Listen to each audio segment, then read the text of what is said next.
Righto, it's Tuesday. Hot. I was going to say it's fun days. No, that doesn't work. I'll have to think of something better. But I'm glad that you're here. And Is that me or the listeners? Well, the listeners, but I am also glad that you're here because it'd be a bit weird if you weren't. Yeah, just you It'd chatting just to be yourself. present. It would just be present. There'd be no sober. So, so it's a good job that you're here. And before we get into proceedings, last chance, women out there, sorry, fellas, last chance for you women out there that want to join a little, lovely, small coaching group where you can be held over the autumn, winter, seasonal madness. We're going to have coaching every week from 1st of October to a little bit just after the new year. And we're going to be in a lovely little community together, embracing firsts, embracing the newness of your experience through the what's often known as the silly season. And we're going to be doing a lot of lovely, challenging, but lovely inner work. So if you feel called to join a little group and you're a woman and you've had some time alcohol free and you'd like to stay that way, especially over this period, then give me a shout, click the link, book a little call, and I'll have a chat, and you can make an application to join the group. Woohoo! That's how pale I look in this current light setup. I look ghostly pale. Perhaps it's just me, but it's you avoiding the sunshine again. I have once again got my legs out in this last bit of the sun that we're likely to get. Although who knows, it might be really hot for all of the fall. Yeah, or the autumn. Who knows? God, but I'm actually getting a bit hot. So yeah, this room is heating up at a rate of knots because I'm testing it out. So yesterday I had the windows open and I was like, wonder if it'd be better if I just close all the blinds and everything, keep the windows closed. Maybe that's going to help. I think it is a bit better, but I'm still very hot. Anyhow, it's not really even that hot, is it? Here we are moaning about like 30 degrees or something. And it's like, it's not even that warm, but yeah. But we like to talk about the weather because we're British. Is that what today's episode is? Are we going to talk about we're going to talk about the weather? Do you know what 3 types of rock there are? Oh God, sedimentary. Well done. Non-sedimentary. Yeah, maybe that's one. I don't know. I mean, I don't think I even know. I'm just asking. I heard it might be 4. I just heard it on like a tannoy in a shop the other day. It's not the word, is it? Tannoy, but what shop were you in? Isn't porous is one of them as well, isn't it? Answers on a postcard. Everybody. What shop were you in? What shop am I in? Were you in? It was on the radio. I can't even remember. I thought it was on a playing radio. They were playing like BBC Radio 2 or whatever, and there was a. Oh God, you don't listen to that tripe, quizzes, don't they? And anyhow, it's not really about the weather. Tell people or sedimentary rock or porous rock. It's about Mr. Sam. 1st of October is going to be celebrating 8 years alcohol free. Whoa! And sometime in December, like the 27th or 28th, forget these days. Yeah. That'll be 4 years for me. And it struck me that it's like you suddenly start amassing huge periods of time. And it's like, whoa. Like it is quite incredible. There was something, I think it was this show that I've been watching. And there was a scene where these 2 girls are out like having their girls' night out, and there were a bunch of shots that were being plied with a bunch of shots by the bartender and what have you. And I was just thinking like, yeah, that just wouldn't work anymore, because like you're not going to get shots of non-alcohol, like a 0 proof. It just wouldn't make any sense. So I was just kind of contemplating like, wow, like if I was in that situation right now, like what would I do? Because it just wouldn't. And I was trying to think of a good reason to join in. I was actually trying to think in my own head of like, because I could drink, like if I wanted to, I could go and down a bunch of shots. I was thinking like, what, like, why would I want to? And I literally could not think of one good reason. So it just dawned on me that like this expanse of time passes, and it's quite incredible what happens. And we are benefiting from having a wonderful listenership of some people will have amassed more than 8 years alcohol free, and then we've got people that are perhaps sober curious and just at the the fringe of starting to look at this. So I thought that it would be a really lovely discussion to talk about, like, what's the biggest thing that we've discovered this far down the road that we can share with others. So that's it. That's the questione. It is a big question. Yeah, it's kind of funny, right? I think the journey is not really what we think it is. That's probably one of the biggest things that I've kind of seen, is that at the beginning, we kind of have these ideas about what we think we're up to and what we think we need to accomplish and how we're going to kind of become alcohol free or whatever. But the truth of the matter is, as it looks to me, it's not even a thing. Like, in terms of, people talk about labels that they might have, some people, all sorts of different labels that we hear in this kind of like world. Some people use the word alcoholic. Some people say in recovery. We've got sober in the title of ours. Other people might say alcohol free. And like, if you were to ask a whole bunch of people which one of those seems the most neutral or less loaded and less kind of like story built around it and whatever, they might say, for example, alcohol free, right? But I don't go around telling everybody that I'm like carrot free, that I don't eat carrots. I do, by the way. But if I didn't, I wouldn't go and tell everybody that. And so it's not an ident, like, it is the falling away of a bunch of shit. It's not what we think it is. It's, in the most beautiful way, it's much, much less than we think it is. You just get to be you, and you start to realize that you never needed it. No one does. There is no true benefit to it.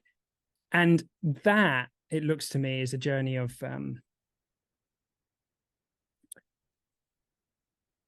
because I know that there are a lot of people who have been alcohol free for many, many years, perhaps decades, who would vehemently disagree with me. They would say that no, you don't get it, man. There are, there is benefit and all that kind of stuff. But I think that comes from innocently not going on the bigger journey, which is what we talk about, being present to our experience, to our feelings, to what it is to be human, all that stuff. Like, that looks to be the most important thing. But I don't know how it looks to you, mate. Yeah, I think, we get to choose where we put our attention and focus. It's like one of the only things that we have, or the only thing that we have, where we place our attention. And you can place your attention on this as a journey of abstinence, in which case you're going to have one kind of experience.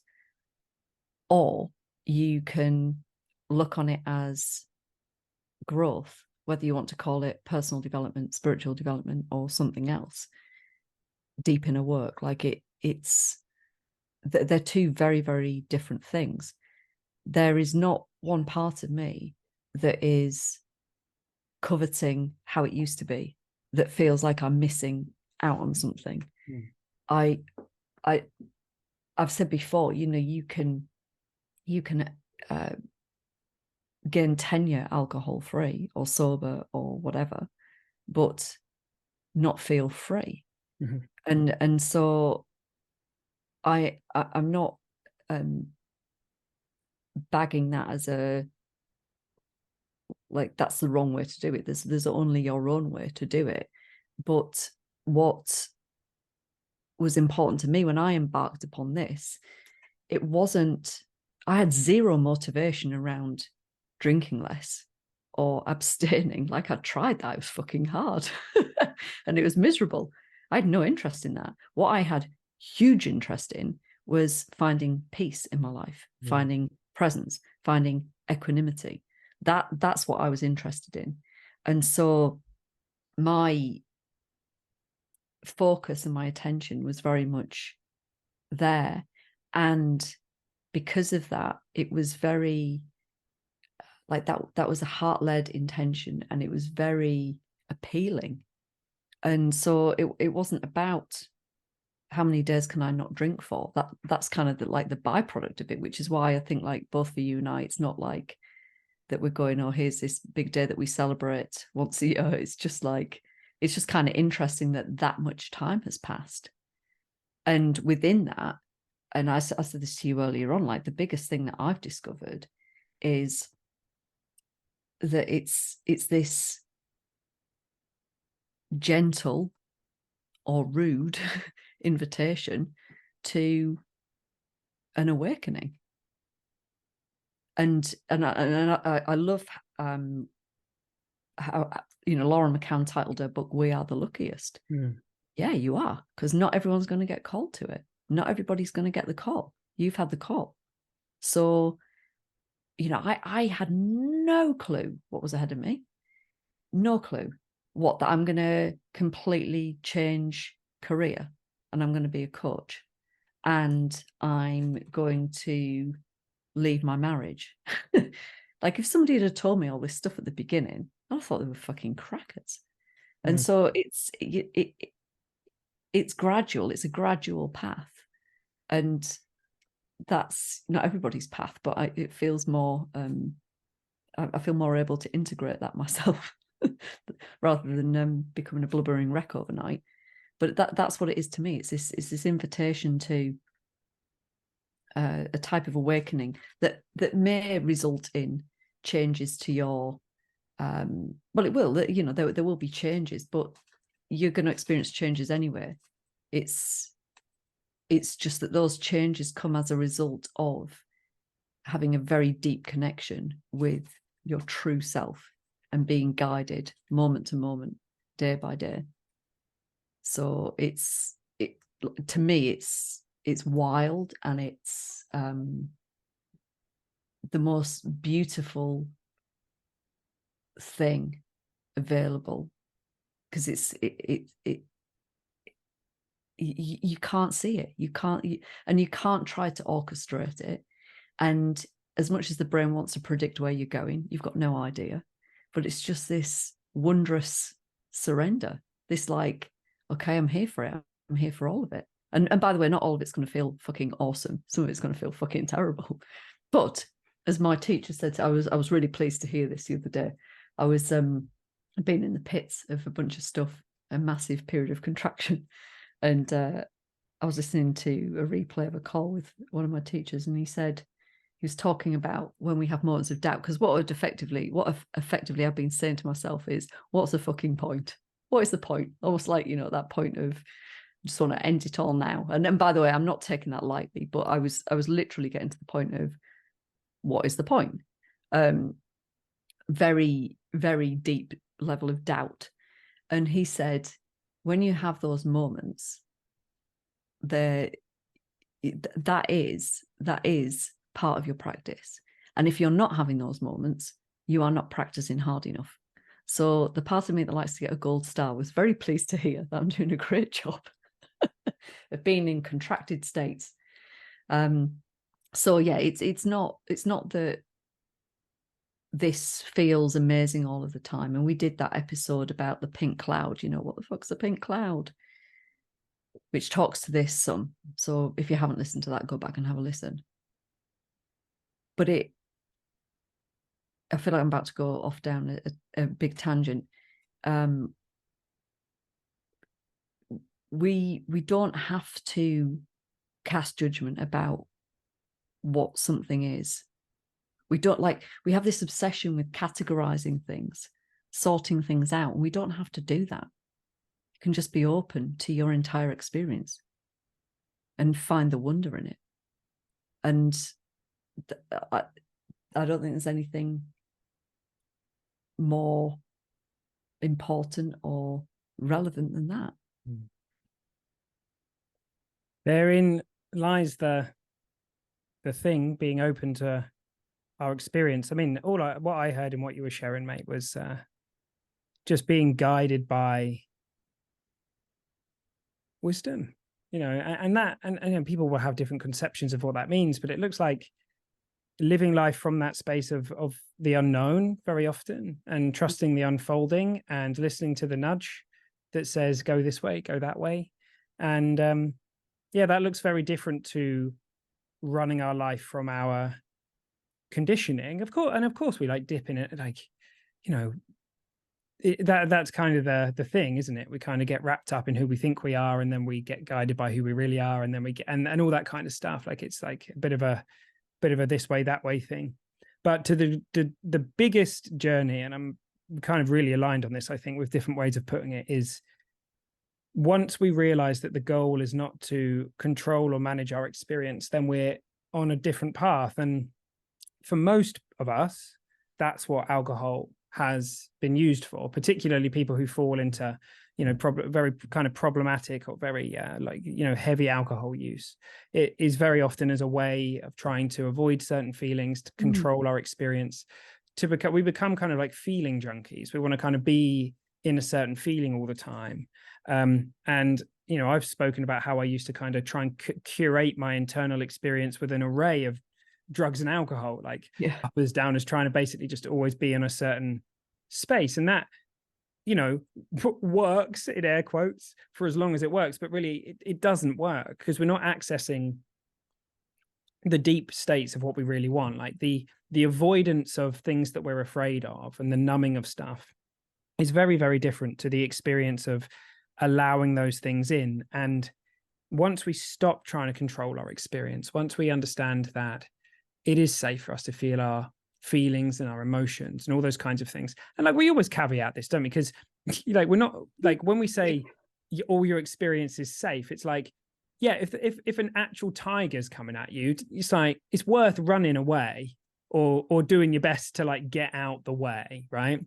What we're talking about is the kind of psychological safety that most people innocently don't know. And we keep coming back to this. We come back to this again and again and again. And so that looks like the bigger journey, because for those people for whom I talk to, who are truly, as it seems to me, and I can sense in them, free from all of that stuff, all of the story that used to play out for them, it's not how long that they've stopped drinking or like behavior management or any of that stuff that is suggestive of that. The truth of it is how open they are to the human experience in all its beauty and the spiritual experience, which are completely interwoven. And yeah, many of us, we go on that journey of, we stop drinking and then we find ourselves with other kind of wonky relationships with some other stuff, and we're like, why is this going on? And in the end, we start to see what's really going on beneath it. And then we kind of get into the, oh God, like this isn't what I expected. And maybe this is going to be challenging. Maybe there's going to be some stuff to feel and all that, but we're built for that. Like, we're built for that.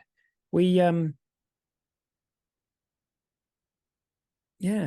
built for that. So that looks huge to me. It looks like, when I was saying at the beginning, the journey is not what we think it is. It looks like there's something much, much deeper. And at the beginning, for maybe the first kind of 6 months, years, couple of years, whatever's going on, even if we're in like a really kind of well thought out program that really understands how this works, there may be times where we're just kind of shedding old kind of bullshit, like where we're still trying to just kind of use willpower or grip onto it or all these, and that's okay. Like, that's completely okay. But there will come a time where you wake up in a world and you realize that all of the people that you were listening to that were inspiring you, they weren't spinning you a line. They were actually speaking from the heart. They were like, I love the other day, I was on a call and I can't remember what, I was on a call with Jamie, and he said something along the lines of, I'd have to be a fucking nutcase to go back to drinking when I consider how beautiful my life is now. And it gets to that point, it's just, and I'd love people to know that. I'd love to be I think hope is a really beautiful thing. And sometimes trusting, if maybe the only thing that sometimes we have on some days or in some moments is listening to that podcast or reading that thing that we know is true, even though our conscious mind is constantly calling bullshit on it. But somewhere that you're like, no, there's something here. And that will just grow to the point where it just completely fills everything. And then there's not even a question or a doubt or any of that kind of stuff. You just know that you're in the right place, a beautiful place for you. Yeah. And that's why you have to become attuned to how you receive guidance, because without that intention, your mind's going to just keep trying to figure things out and try to problem solve and try to fix. And I'll hear from people a lot, you know, like, oh, well, I've listened to all of the replays, watched all the videos. People, I love it when people come onto calls and go, right, this is a situation. Can you give me the tool that I need to take into the situation? I said to somebody on a call the other day, well, I could, but it won't work. They like looked at me like, what the fuck am I paying all this money for? And so then ensued a conversation around like me explaining why, you know, that it's not how it works. You know, you don't fill a toolkit with stuff and then carry it around with you for the rest of your life. I'm not dismissing that there are practices and modalities and things that are helpful for sure. All the while that you're in a skin suit, there are going to be things that are helpful because you've got a nervous system and you've got senses. But that's not, you know, there was this example of, it's like a particular, you know, social situation with family, one of those firsts. Like the thing in the toolkit isn't going to get you through. The thing that's going to get you through is you. And the more attuned you are to yourself, capital S self, the closer that you are connected there, the more that you can strip away the ordinary mind stuff, then you've got everything you need. You've got everything you need. You don't need to, like, there aren't gaps to fill. So, and I understand where this kind of thing comes from, particularly, you know, given the, you know, the places that we frequent in sober community and in the programs that we coach in. There's, you know, been a lot made over the years around having your toolkit and this, that, and the other. I'm not saying that that's entirely redundant, but I'm saying that that's not the way. Ultimately, that's not the way. And the other thing that I really want people to know is that, as I said earlier, there's not like one way to do this. There's only your way to do it. And there's also not a timeline. There's only your timeline.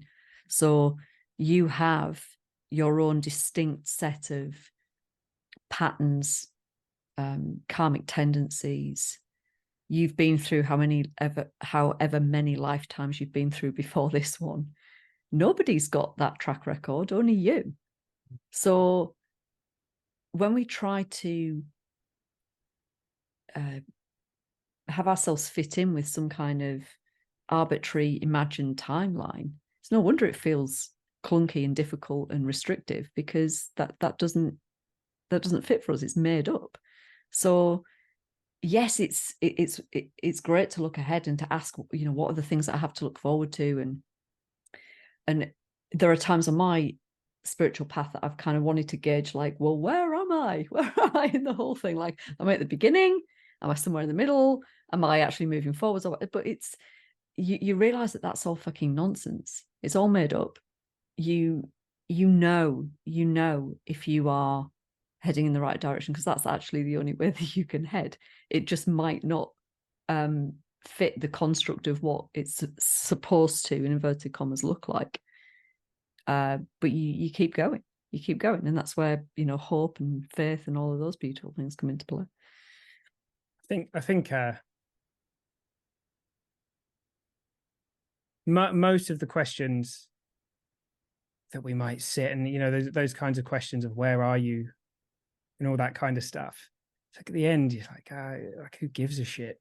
Like that's not it. And it strikes me as you shared that, mate, that tools, here's the thing about tools, is if you're looking at a building and you're like, I don't like that, and you want to just kind of fix it up, tools are absolutely amazing. Like, if you get everything out and you can replaster and do all that shit, like, they're brilliant for that.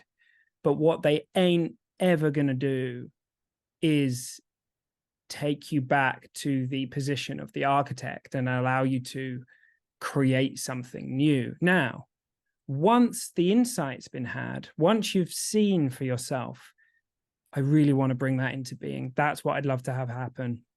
That's what I want to create in my life. Then it may, of course, tools may fit into that picture beautifully, but if we're trying to re-architecture our life with tools, it's an unwinnable game. Like, we just go around in circles all the time. We keep saying, well, why do I just keep going around in circles and doing the same thing? It's because, well, we haven't had the insight that's going to make the true difference. Like, if I'd have like swung in like your fairy godfather at that moment when, you know, you were being called on at the grief for your dad, and I'd have been like, you know, hey, here's some nice tools for you. Like, at that moment, like that ain't gonna cut it. Like, that's not how it goes. Unless it was like at the end of it, unless you were kind of unless it's in this sense, you realize in yourself, oh fuck, like, it's like, this is time. Do you know, I think I am going to go, you know, get in some water and look at the stars or whatever. Like, it looks like the tools follow the insights from the heart of your being and the wisdom. I don't know if what I'm saying is making any sense, but if the only thing you're packing is a toolkit, you're effectively in the management game. You're not in the recreation game, and that's a completely different thing. Yeah, I like the way you put that. I like the analogy. I knew we were partnered for a reason. Partner. Who do you reckon, if we had to build a house, who'd do what? I reckon, would you be the gaffer? What do you reckon? I'd be the gaffer. I'd probably design it. I think, well, I don't know. I think we'd both have a go at the design. Maybe, I don't know what we'd have to do. But yeah, it'd be interesting, wouldn't it? It's funny, a present wing and a sober wing. Yeah, I don't know if so for people that are new to the podcast, if anybody doesn't know, the name for this podcast is basically just, we both had our kind of independent things. Ellie's Pump Up the Present, mine Sober Rebellion, and we just stuck them together as present and sober, and it was like, wow, look at that, that's amazing. So that's why when Ellie's referring to me as that, and or vice versa, that's where there's coming from. I realized that there might be a bunch of people listening that might be like, well, how did that come about? And I don't know if we finished wrapping up talking about this, but I think that was probably a nice place to maybe kind of, I don't know, just have a bit of a share at the end. You can let me know if anything else appears. I want to give a shout out to anybody who just listening to the podcast who actually has never drunk or does still drink a bit or whatever, right? And they're loving the content, because a lot of people say to me, oh, my mate now listens to you, even though she drinks or whatever, you know, whatever it might be.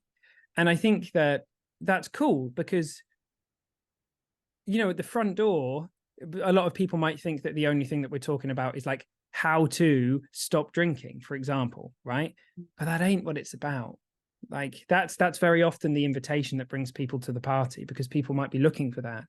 But ultimately, the bigger invitation we want to make is into this other way of going on the journey. And yeah, I think that's really cool. I just I meant to say that to you, and more and more people. I love it. I love it. It's also an invitation to learn how to start swearing. I've had a lot of people reach out to say that they just like the swearing. Yeah, we must put some people off. Come along for the potty mouth. It must be a bit of and the nonsense, the irreverent nonsense. So there's never, something for everyone. I've never in my life spoken any kind of irreverent nonsense, whatever that is. I wish I did have some irreverent nonsense for this moment in time. That would be awesome. I don't have any amazing facts or anything. Nothing's coming to me. I've just got one little moment to revisit of the days of yore, which wasn't that long ago, where it was my all-time favorite episode, where you were talking about us going off on a tangent and talking about blah blah blah blah blah, and how, and I can't remember exactly how you said it, but it was in effect like, you know, planning for this, but well, if we just, you know, go off on one and start talking a bunch of nonsense, then we'll just release it like we always do. and at that point I was lost for I think about a record of about 4 minutes. I could not bring myself back. Yeah. So awesome. That's what you're all consuming. So good for you. Thanks for being here. Don't forget to leave us a review and share it with a friend who likes to swear. Yeah, maybe you've got, because I think we're entering into a new world now of people who really may, I don't know, perhaps they're not on a journey of becoming alcohol free at all or whatever, but they're really open to a lot of the stuff that we're talking about here. And yeah, it may be worth, if you've got someone who you think would get something from it, that'd be ace. And that really helps spread the present and sober love at the end of the day. I love that. They would be very, very, very welcome because we have a wonderful community on Facebook. I know we've been a little quiet over the summer because we've been busy summering, but there's stuff coming up, and it doesn't matter where you're at or what your intentions are with alcohol at all. Yeah. And I think one of the things that makes our community really different is that I think we've only ever kicked one person out for being a dick. So you've got people that are really like just leveled in like we're all in this together. We're all doing some really fucking interesting stuff, and we're all doing it together. So it doesn't matter what your background is or what your intention is or your intention matters to a degree. Don't be a dick, but like that's going to make really interesting dialogue and conversation and questions for the podcast, having people that are at really different places. So I'm all for it. Me too. The more the merrier. Right. Awesome. Bravo. Right. Nice place for us to put a pause. Yep. Have a nice week. Be good. That sounded so like I know, so like you were I was going to say something and I'm not going to say it. But that was just the way you said that was quite funny. You are. Tell me after. See you next Tuesday. In a bit.